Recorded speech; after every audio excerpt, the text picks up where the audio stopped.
Hello, everybody. I'm Jason from So Percussion, and this is another episode of our Brooklyn Bound podcast. And I'm very pumped. We're getting ready for our November 12th show.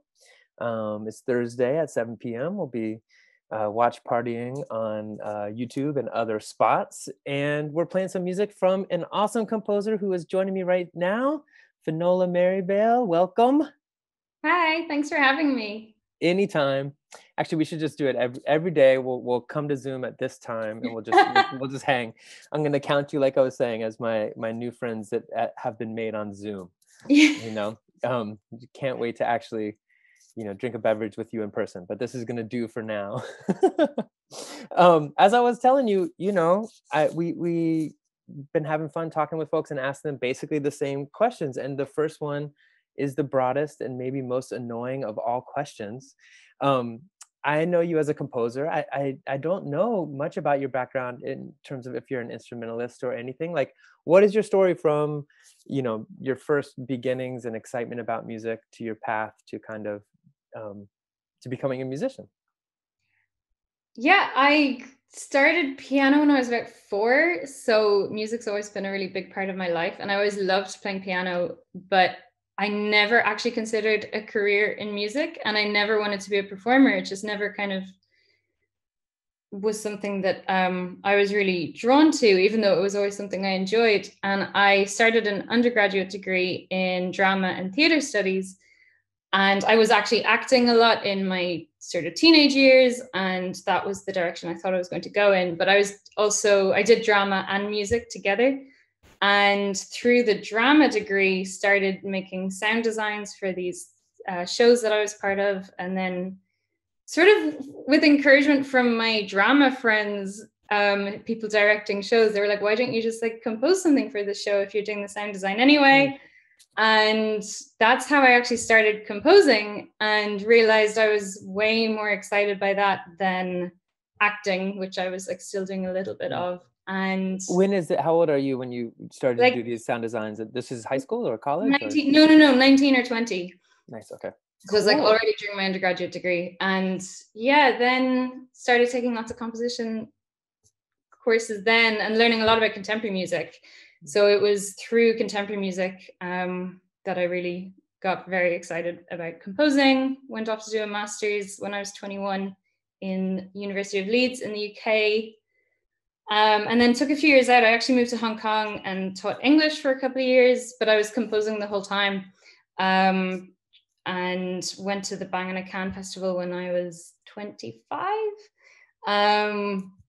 From Hong Kong, and I went over there, and that was when I just like met so many amazing performers and started thinking about like graduate school in the US so that I could like come back and keep working with all of these performers that I had created these great collaborative relationships with. And yeah, now quite a few years later, I've been living in the States now for 5 years. I'm in graduate school at Columbia, so I study with George Lewis and Georg Friedrich Haas and Zascha de Castri, and they are all incredible teachers.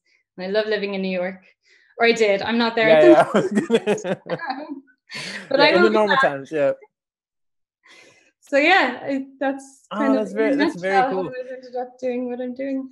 I love so much about that story. My sister, I have a sister who's 10 years older than me, and she moved to Japan to teach English Oh wow! in 1989. But then she never came back. Like her Oh story was really? like, yeah, like I love that. I like kind of grew up thinking like, oh, sometime it'd be great to go abroad, and that's Yeah. like an awesome way to do it.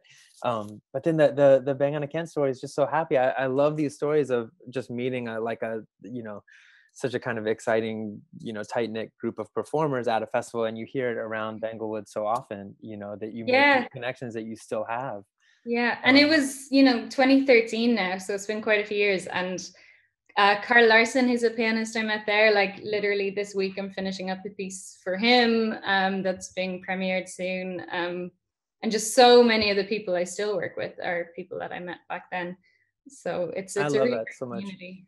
Yeah, well, I think I was telling you because at our summer festival we played your music this summer, and I feel Yeah. like for us, like Bang on a Can is such an example like that, where more and more I think about like all the cool groups, meeting folks, we're meeting performers, meeting composers at our summer festival, just how awesome and Yeah. important that is. And that's not something, I feel like for me, that's been like a middle-age realization. Like I feel like I didn't think about the importance of those kind of tight-knit communities Yeah. being like just so, I don't know, kind of what it's all about. Yeah. That's awesome. I love that part of the story.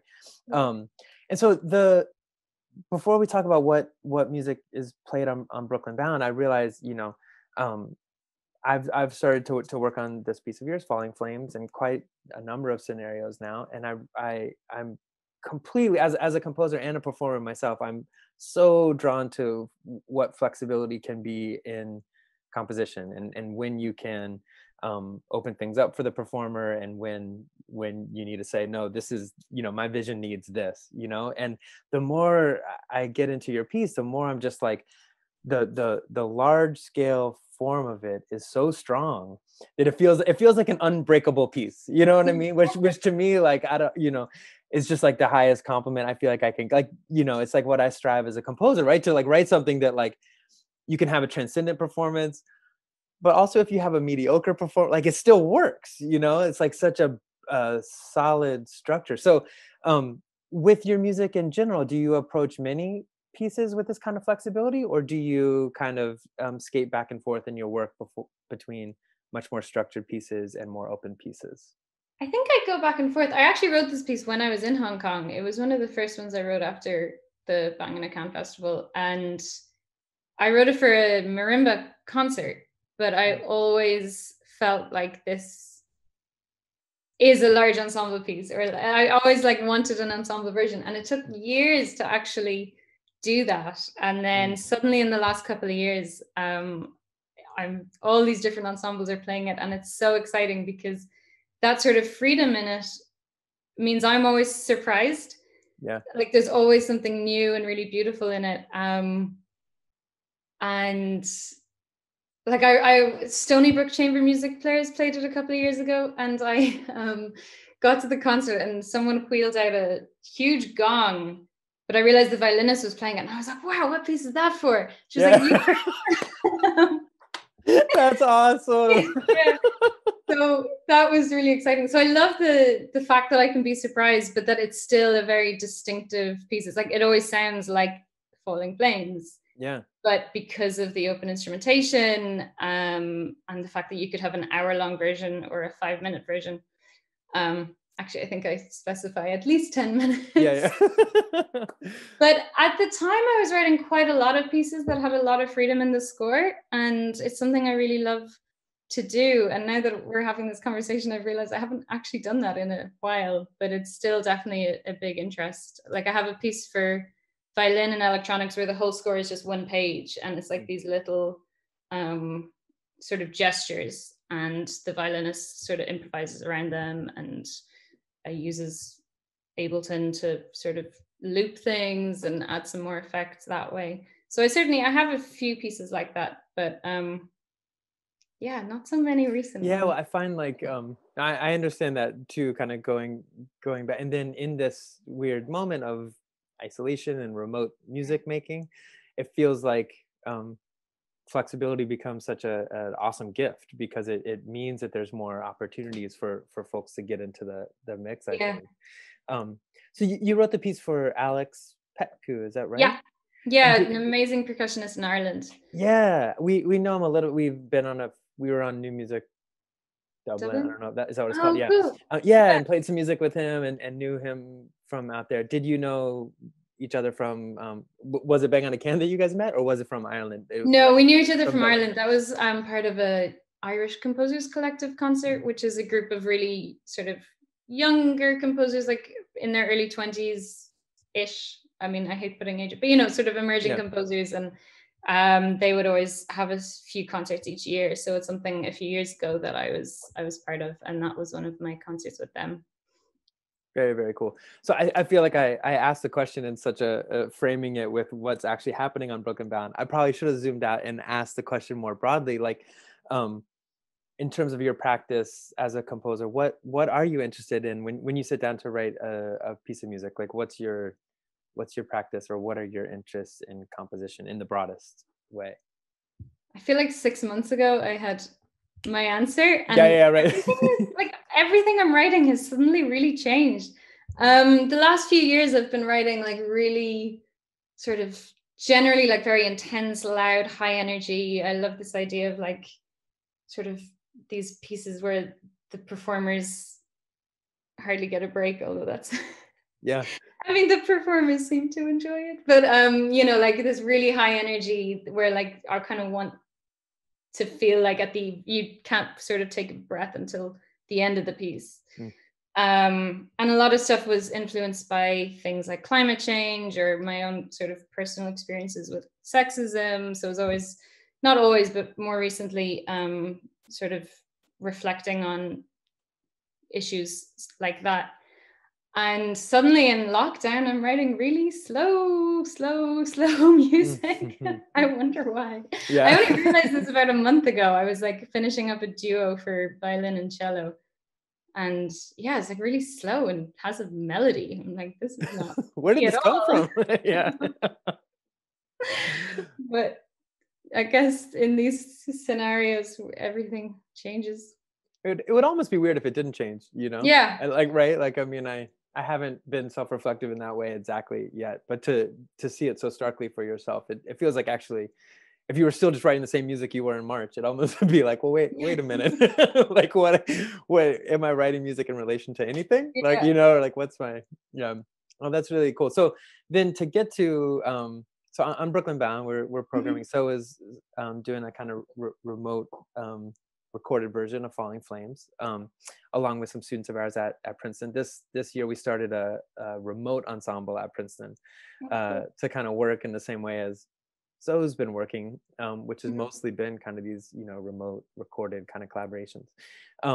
But with this piece, so it's, I almost feel like, yeah, I do. Ha ha ha! I got it right on my stand because Oh, nice. Oh, I that's don't. even more. Yeah, Now I have like a 2-page version. It's a bit bigger. Oh, cool. Yeah. Well, I love how concise, that like, I mean, there's an instruction page, I'm sure. Mhm.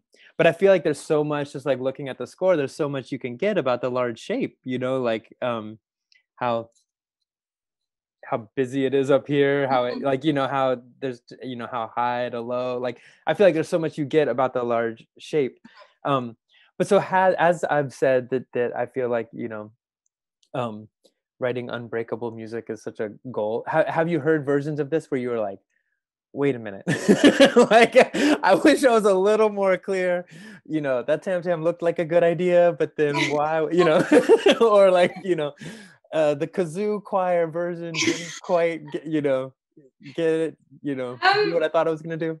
yeah, it's funny. I'm still surprised, and I think I've decided what it needs, and then changed my mind again. Like certainly at the beginning, there were a few performances where in the old version or like my old instructions, I said, so the performers, I should explain for anyone who doesn't know what Yeah, happens is like please, yeah. every performer reads the music from beginning to end, but repeats all these cells and moves on sort of when they feel they should, but they have the freedom to jump back at any time.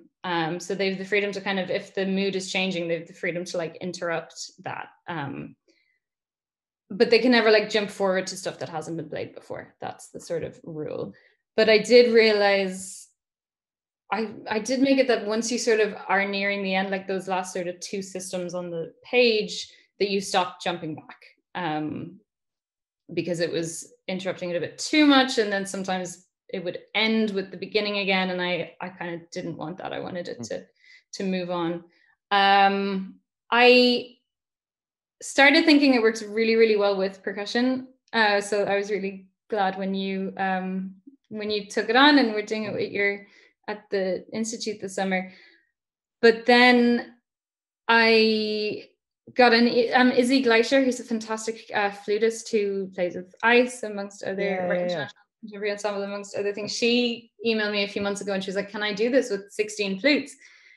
And she's like pre-recorded it. It's like 4 piccolos, 4 altos, C flute, and bass, and Wow. it's incredible. And she put like Totally. an ostinato, sort of a rhythmic piano line as well at the beginning, and a few like random house solos. Again, she just went around her house, found some like household percussion, and it's incredible. It's really like hypnotic. I just absolutely loved what she did. So after deciding like I think this piece works best with percussion or Right. like keyboard and percussion, then Izzy did this incredible version that I adore.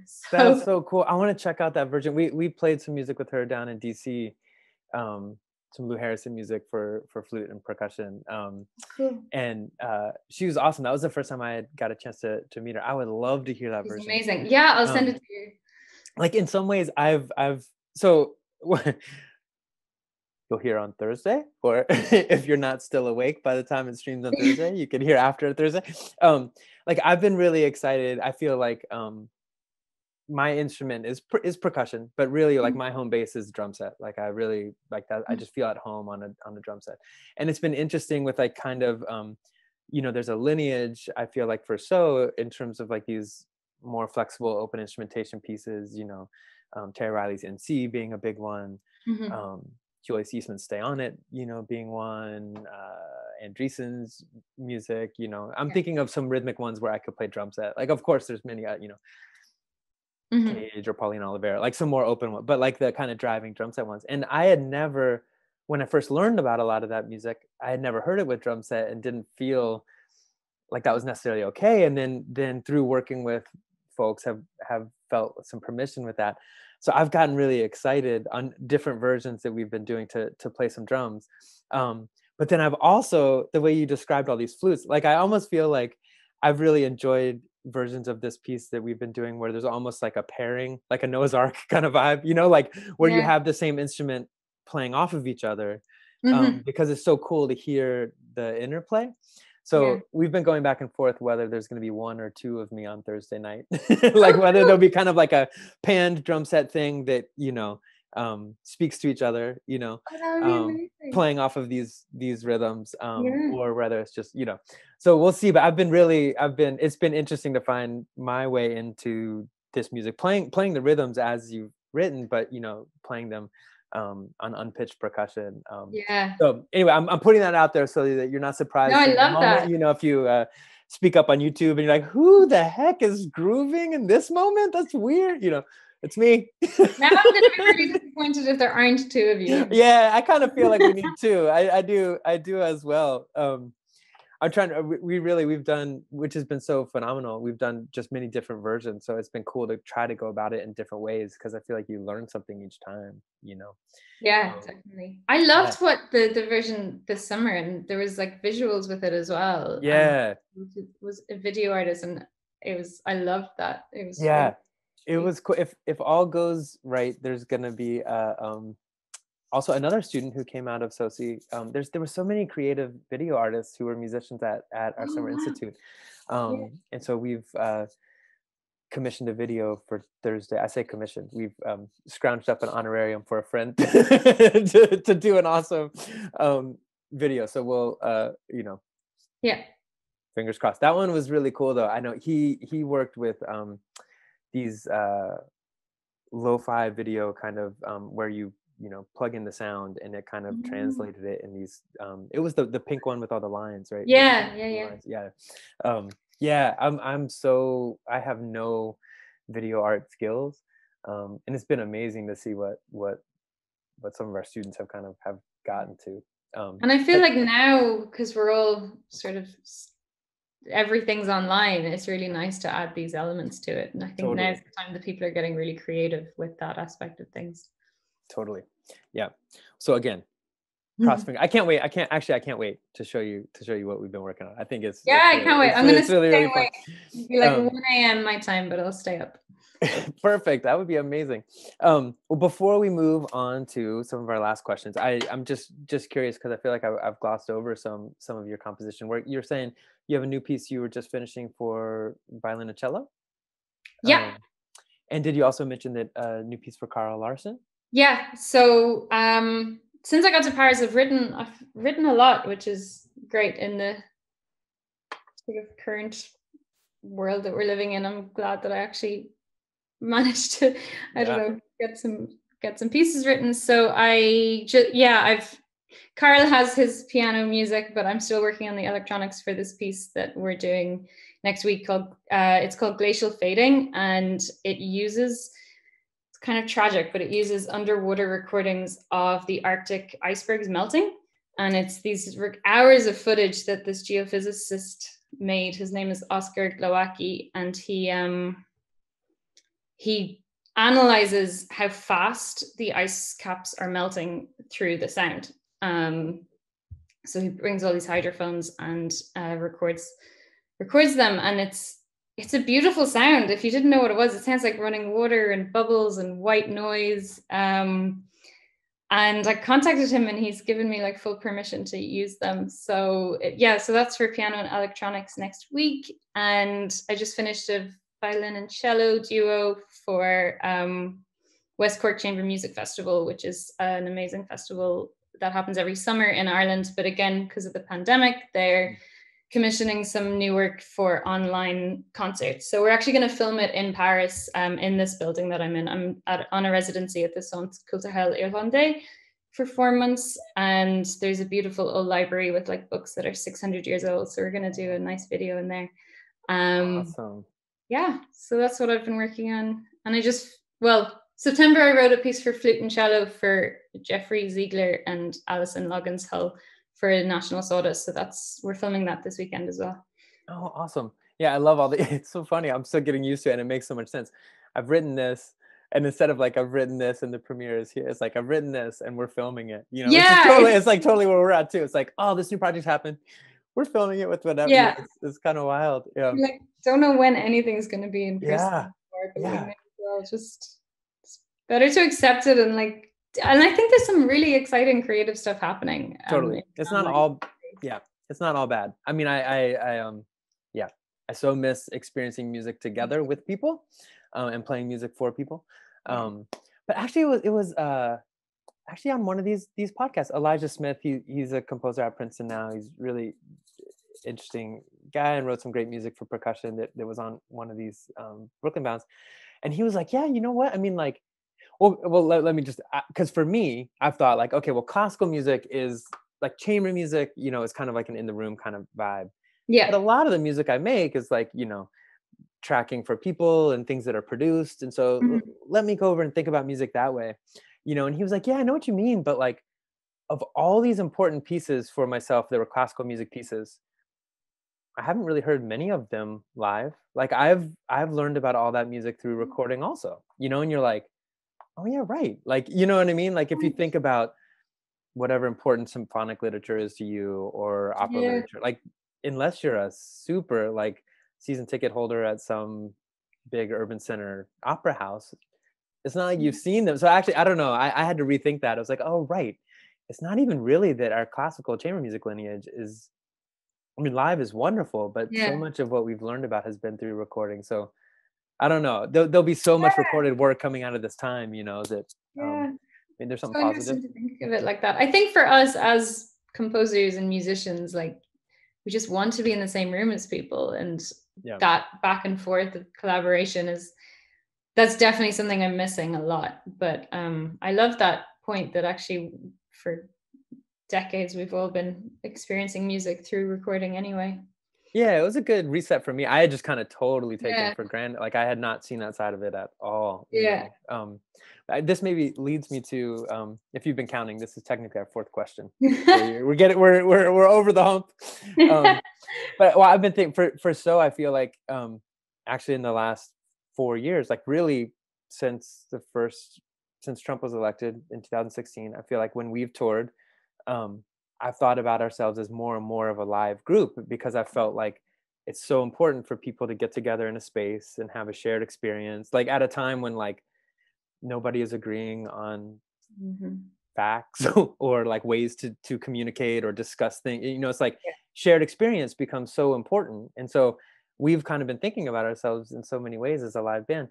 But then just thinking about, you know, what it means to be an artist right now during COVID quarantine moments in the States. And you were here, I guess you left in March, but just in terms of Black Lives Matter consciousness that's, you know, made its way from the Black community, who obviously has been thinking about that for a lot longer than the contemporary music white led male community, but just this like this bigger conversation that's happening in our community with Black Lives Matter and COVID. And then,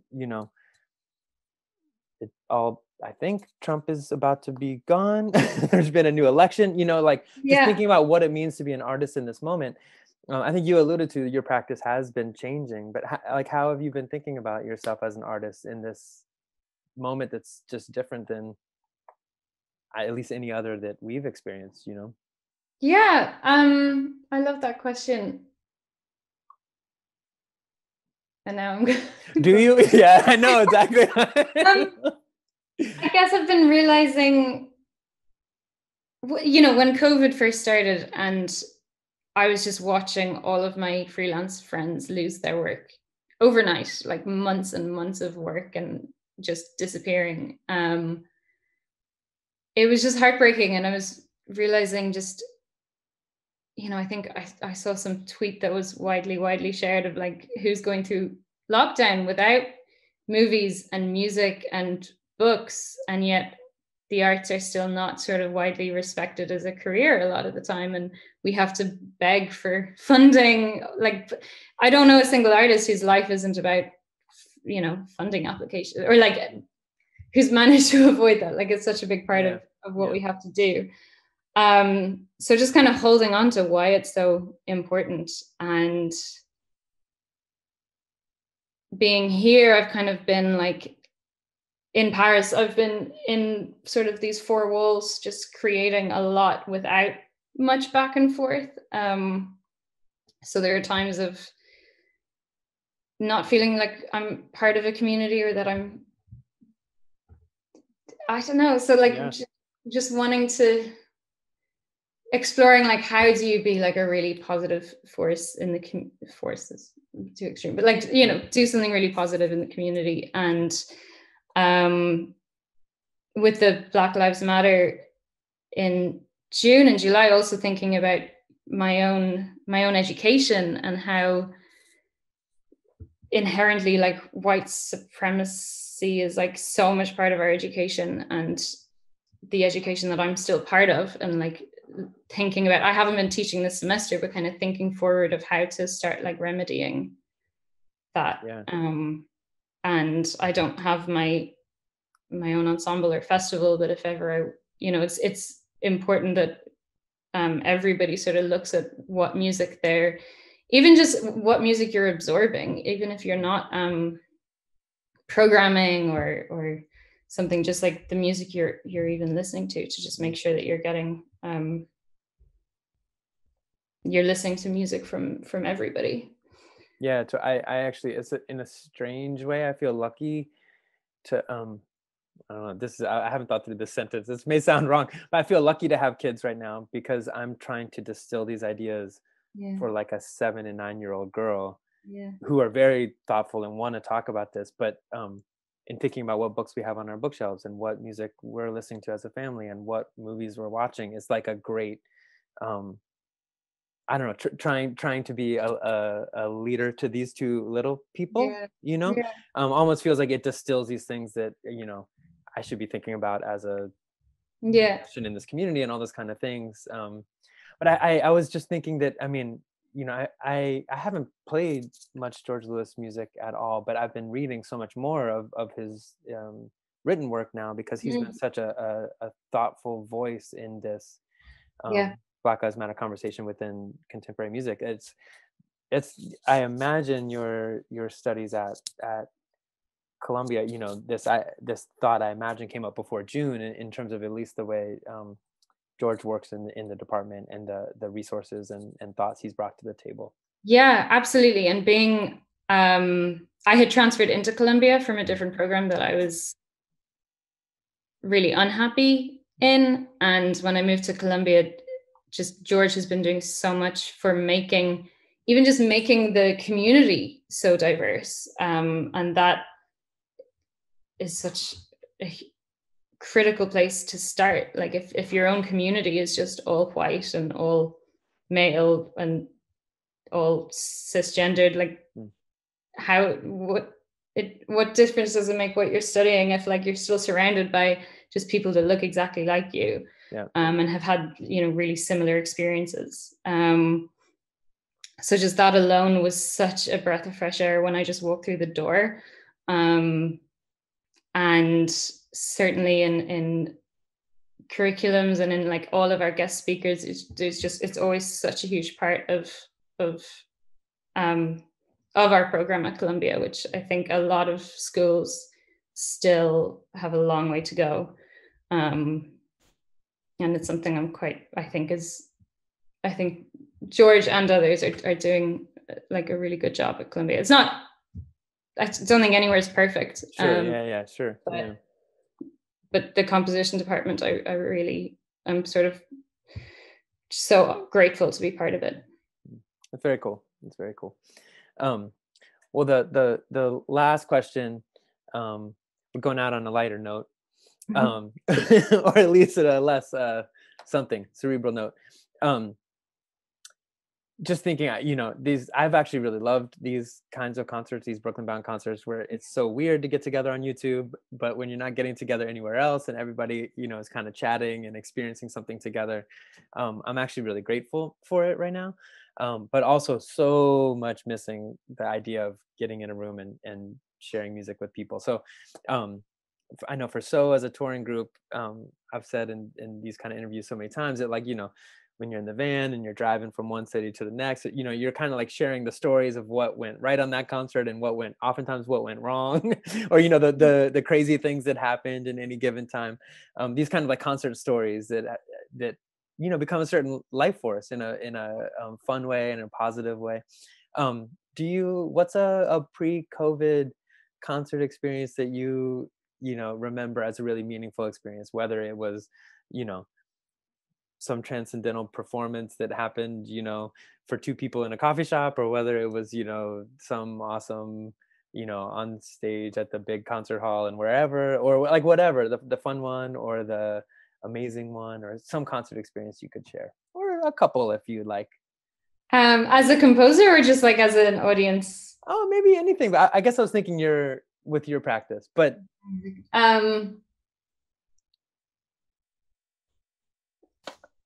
there's so many. Yeah, I know, right?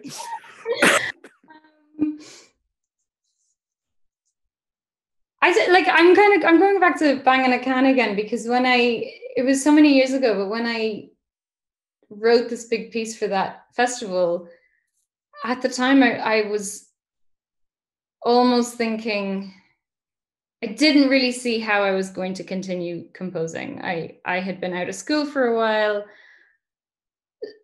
I wasn't working actively with a ton of musicians in Hong Kong. I was like teaching English like 6 days a week. And I couldn't believe I even got into the festival. And then when I did, I really think that was like the moment where it turned things around. And it really gave me the confidence to think like, I can actually do this. And the piece I wrote for that festival was all kind of about Hong Kong as a place. And it was really sort of chaotic, and everyone had a household object that they could like interrupt. So there was like an element of freedom in that piece as well, where it was all like pretty strictly notated, but they could improvise with this one random household object whenever they wanted to. And it was very like cacophonous, and I was just so proud. And I just working with these musicians who were incredible. Nick Fotinos was the conductor. And I was so I had been aware of his work for years with Eighth Blackbird. And yeah, it just kind of gave me the push that I think I really, really needed at the time to sort of keep going. That's amazing. So it was like kind of a really early one in my career, but it really stands out as just the moment where I was like, I can do this. This can be my life. That's huge. It's like, it feels like sliding door moment kind of thing, or just like, like this is a really important moment that you went here, but if you didn't have that kind of positive experience, that's amazing. That's where, was it on the Marathon in the big, what's the big Mass Mocha room? Was that what's that hall called? But that big theater. Awesome. Not the Marathon at that point. I don't know what they're doing these days, but the composers had a concert like just like a few days before the Marathon. Oh, cool. So it was like all the 10 composers would have their pieces done on like a separate night. Nice. That sounds amazing. I we haven't been able to really hang out at Banglewood so much. Our thing happens pretty much the same time. Yeah. Back before we started our thing, I remember going up. There was a big marathon. I think it was Mhm. the first time I had met Louis Andreessen and just heard a ton of stuff, and always heard the marathons in New York, of course, but hadn't been up Mhm. for that vibe. It's just such a special place too. I mean, Yeah. Massimoka is beautiful, and um, just the Yeah, whole it's area, those beautiful. I mountains. managed to go back a few times. They did a piece of mine again at the marathon there, and I was like in Ireland for it. So like someone like Skyped me in Yeah. or the days of Zoom, but I don't know, Yeah, yeah. FaceTime or something. I was like enjoying it from Ireland. Oh, how cool. Yeah, that's awesome. Well, thank you for sharing that experience. And when you think of more, give me a call. I just love hearing about cool concert experiences these days. We're all Yeah, it's been it's been a while. yearning for them. But like I said, I've actually been so surprised at how wonderful it is to just know that it's great. I love putting things out online and just having people watch them whenever they can. But the idea that everybody gets together to experience something together has been really cool. So this show is happening on November 12th. It's at 7 p.m. Eastern time. And in addition to Falling Flames, so is doing a set of some pieces of mine with a bunch of guests, which will be really fun. And this amazing beatboxer, breath artist, vocal percussionist, Shodike Talaferro is doing a set. And actually Bang on a Can alumnus, as well as Soci alum, Suyun Lia is going to be playing Hegum. Going to be playing some music of hers, as well as some Michael Gordon music. So it's a really fun night. So everybody should come out. If you can stay awake, Finola, we would love to have you on the YouTube hang. So I'll see you then. Great. See you then. Thank you so much. Yeah, thanks for having this conversation. Take it easy. Of course. Thank you. Have a good day. Bye.